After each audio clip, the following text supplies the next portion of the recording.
y'all feeling this morning?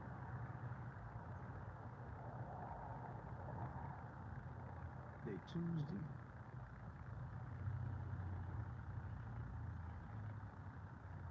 Preach it on the Saturday and the Sunday. Break it down Monday. Have to teach it Tuesday. Brother shot me a question, right? And the question came from something off of YouTube.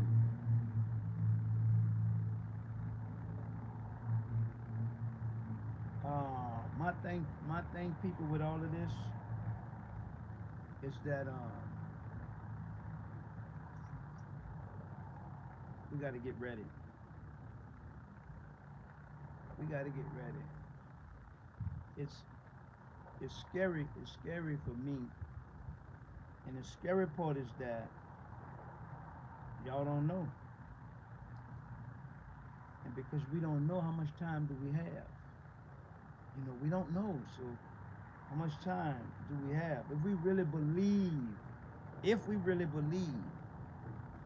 all of this stuff, biblically speaking, how much time do we really have? Now if you're not a believer and you don't care to believe, all right, that's cool. I respect that, baby. But for us who do believe, and for us who trying to understand, and for us, I mean, I'm gonna get deep this morning. Brother sent me, he asked me a question, and the question pertains to the what's going on with the Euphrates. And the thing was that the Bible, in the YouTube clipping, it was talking about how the Euphrates River is going to dry up, and that it's a mountain of gold, and how the people are going to be going after the gold that's coming, when the river dry up. That's the saddening part of all this stuff, people. I don't knock nobody else teaching. I don't knock that. But my thing is, biblically, can you show it to me? And if you can't show it to me, I mean, I'm going by what's written in the Bible. Not something somebody said, not something somebody told me, but basically it was written. I'm gonna show you all something. It's gonna get a little deep, but y'all can handle it, man. Y'all grown. Y'all can handle that deep stuff. I'm gonna drop it on y'all this morning. I'm gonna show you something. I'm gonna run. I mean, don't try to keep up. You won't be able to. I'm telling you off top, you won't be able to keep up.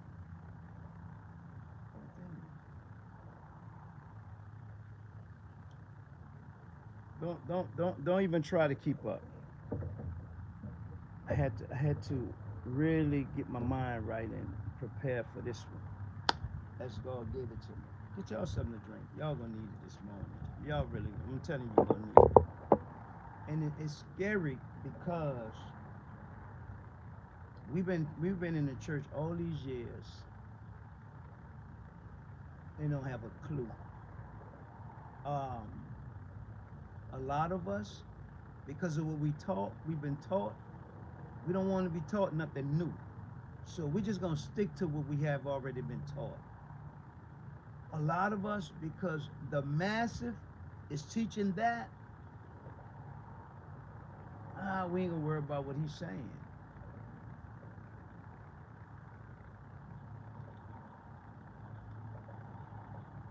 In this Bible, right?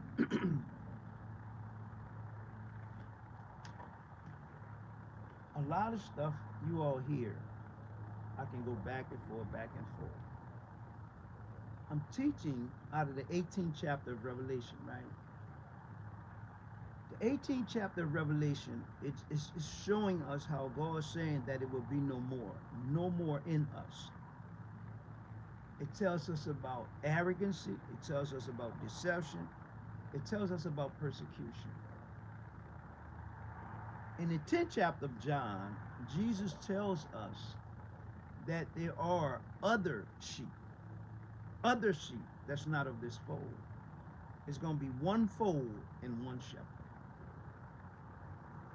In the breakdown, I took you in the 10th chapter of Genesis, and I showed you a man by the name of Nimrod. Nimrod built his kingdom. In the beginning of building his kingdom, started with the Babel, building the Tower of Babel. It was done in the land of Shinar, which is modern day Babylon. I took you in the 47th chapter of Isaiah, and I showed you how Babylon had fallen. Babylon is a queen. By taking the 17th chapter of Revelation, it's going to tell you about the great whore, Babylon. By taking the 18th chapter, it's going to show you how Babylon has fallen and who God is dealing with these merchants as well as these ungodly people that didn't believe in God. All throughout the year, I've taught out of the book of Revelation. Every Sunday in this year, I preached from the book of Revelation. I never preached from the 9th chapter of Revelation because the 9th chapter of Revelation, you can't preach that. You have to really teach that. Why? Because now you're dealing with 200 million demons that God is going to let loose. And they're going to be controlled by the four, right? Okay. Now, last week, I showed you the four beasts in the 5th chapter of Revelation. I took you in Ezekiel, how they've been telling us in church that Jesus is the wheel in the middle of the wheel. No, that's not what he said. Because of what was going on in heaven pertaining to the four beasts. This is what Ezekiel is telling us. I took you in Isaiah. Isaiah now is being consecrated, and God allows Isaiah to see what is going on in heaven dealing with the four beasts. I took you in the book of Matthew, and I showed you the first four of Jesus choosing: Andrew, Peter, John, Zebedee. These were the first ones that Jesus chose. It was four. The number 4 is very, very, very significant when it comes down to completion and perfectness with God, not just the number 7. Okay, now, a year ago, I showed you how Jesus is the number 8. 4 plus 4 is 8. Satan, the Bible says, man, 666.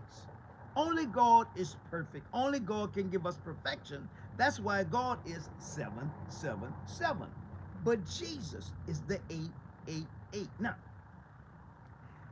by taking the 9th chapter of Revelation, I never preached out of it. I have to teach it. 9 and 9 is 18. What's going on in the 9th chapter of Revelation? We have to go in the 18th chapter to get a better understanding. What's going on in the 7th chapter of Revelation? We go in the 14th chapter, we get better understanding. What's going on in the 8th chapter of Revelation? We go in the 16th chapter and we tie it in. Why? 8 and 8 is 16. 9 and 9 is 18. 7 and 7 is 14. This stuff is not hard, people. They made it hard. Now, I'm going to take you in the 11th chapter of Genesis, and I'm going to deal with Nimrod, and I'm going to walk it slow to help you to understand this, right? We're going to go in the 16th chapter of Revelation, and the Bible tells us that the Euphrates River is going to dry up. There's a battle coming. This is where the battle of Armageddon is going to take place. Now, China, India, some of these other places got something to do with this. Why? Never lose sight of Jerusalem, never lose sight of Palestine. But in order to understand all of this that's taking place, let's go all the way back in the beginning of the Bible. What was the other river? The Euphrates River.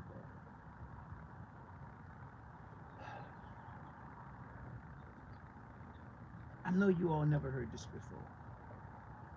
God come through this whole year showing you nothing in the book of Revelation is scary.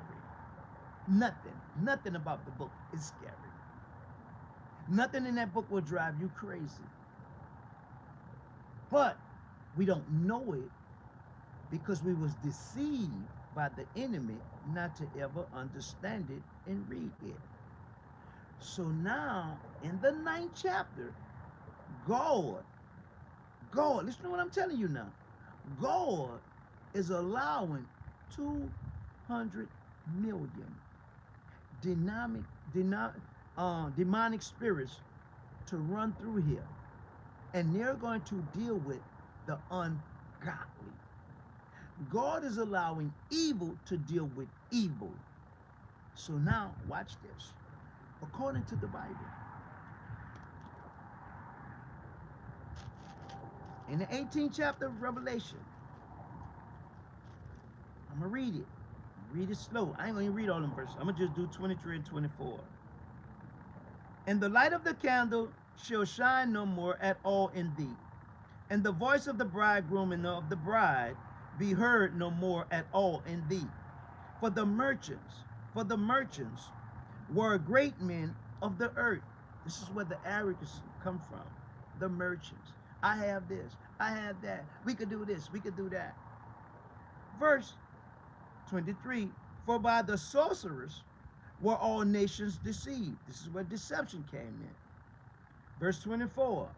And in her was found the blood of prophets, the persecution, and of saints, and of all that were slain upon the earth. Got that. If I turn to the 16th chapter, Revelation 16 and 12 says, and the sixth angel, these are the angels that have the 7 vial judgments, the 7 bowl judgments. This is no different than what Moses did during the time when he was in Egypt with the 10 plagues. Same thing, same thing. And the sixth angel poured out his vial bowl upon the wall, upon the great river of Euphrates, and the water thereof was dried up, that the way of the kings of the east might be prepared. Why? For the battle of Armageddon. In your blue folders, you have maps, right? Okay. In your blue folder, you have the 11th chapter of Acts. In your blue folder, you have the white horse, the red horse, the black horse, the pale horse.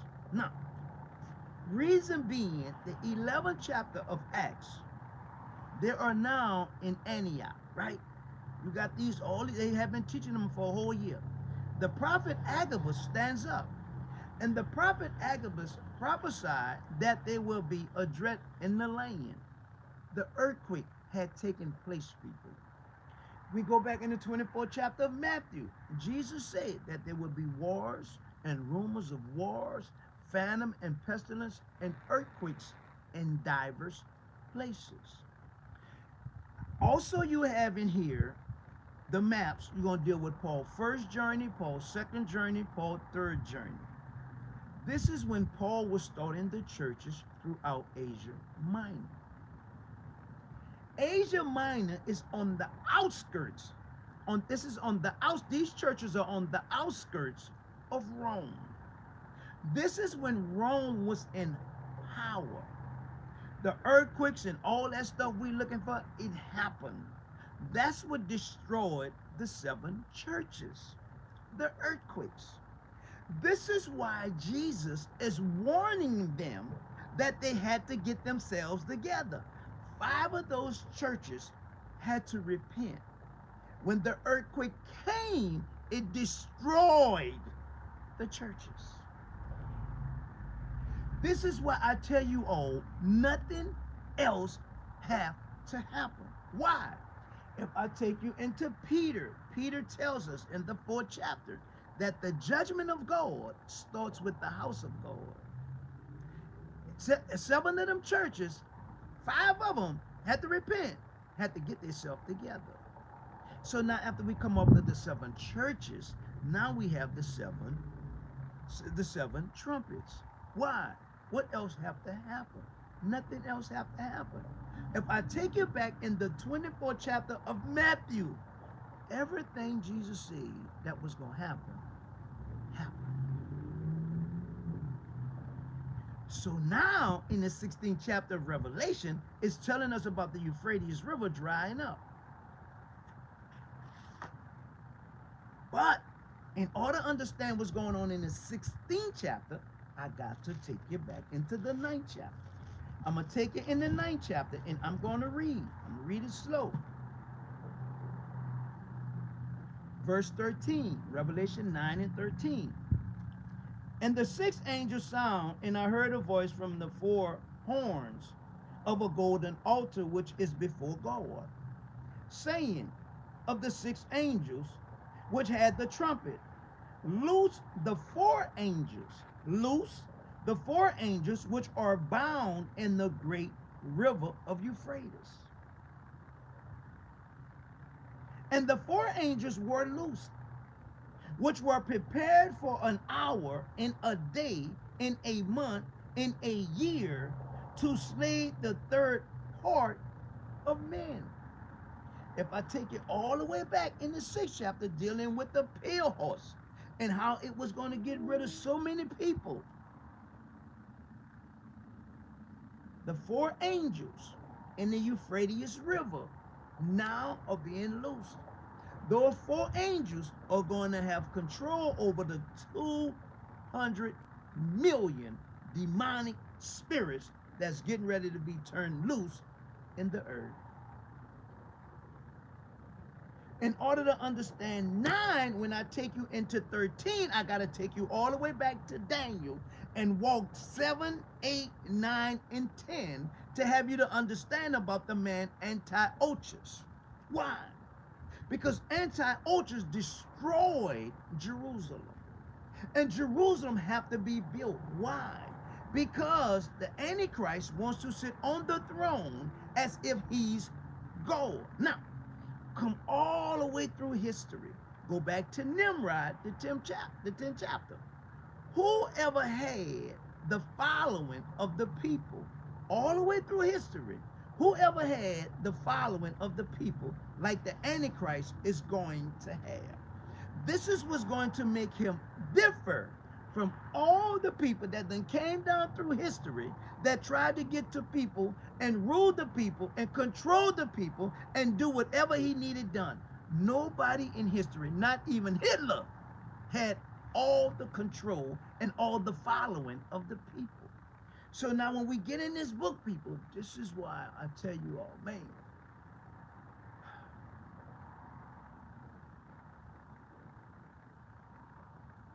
how do you teach a people God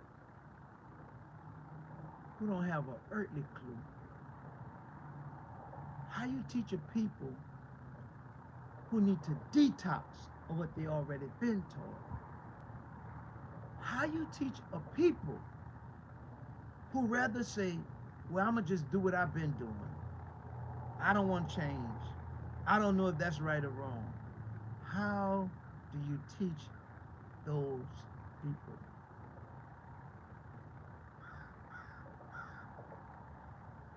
Sad to say, man.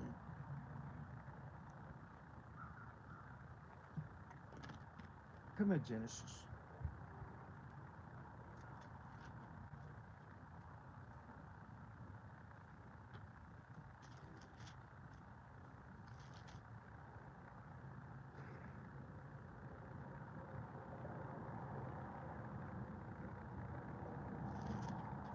Wow.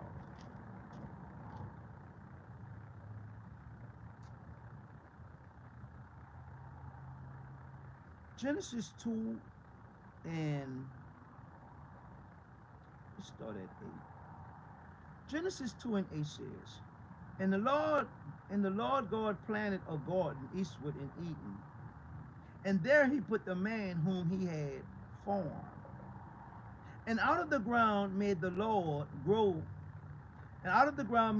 to grow every tree that is pleasant to the sight and good for food, the tree of life also in the midst of the garden, and the tree of knowledge of good and evil. Verse 10. Genesis 2 and 10 says, and a river went out of Eden to water the garden. And a river went out of Eden to water the garden. And from this it was parted and became into what was parted? The garden or the rivers?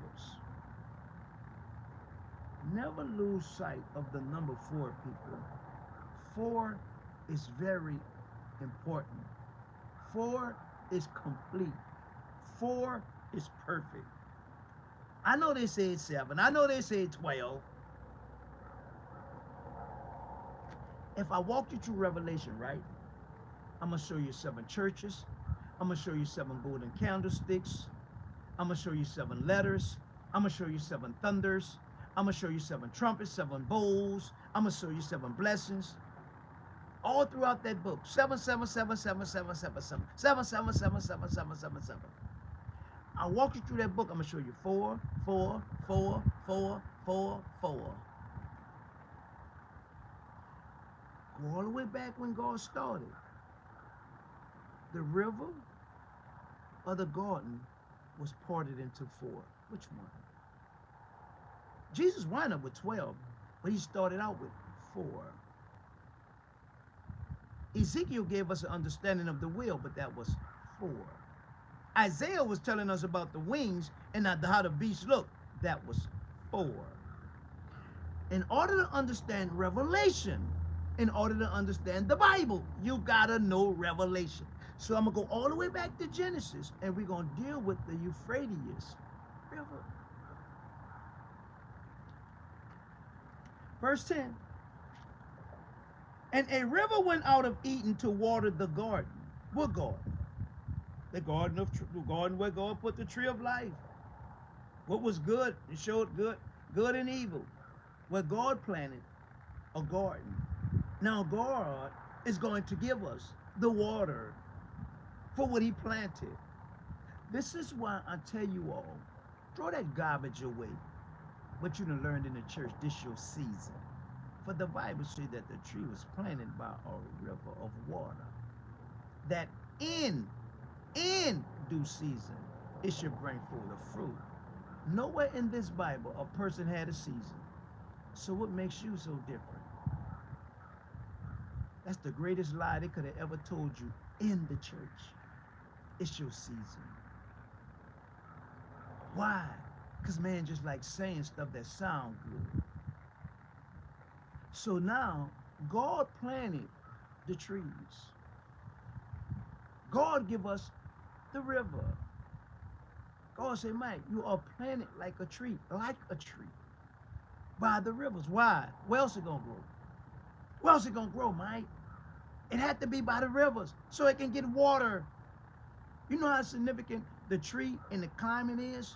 All of that stuff has a part to play. Mike, just imagine if they had no trees in the world. Oh my God. We done got so caught up in elementary teaching, we missing the big picture. So we looking for a season. Ain't no such thing, people. No such thing. Jesus tells us in Mark, if you don't understand this parable, if you don't understand this parable, you won't understand none of them.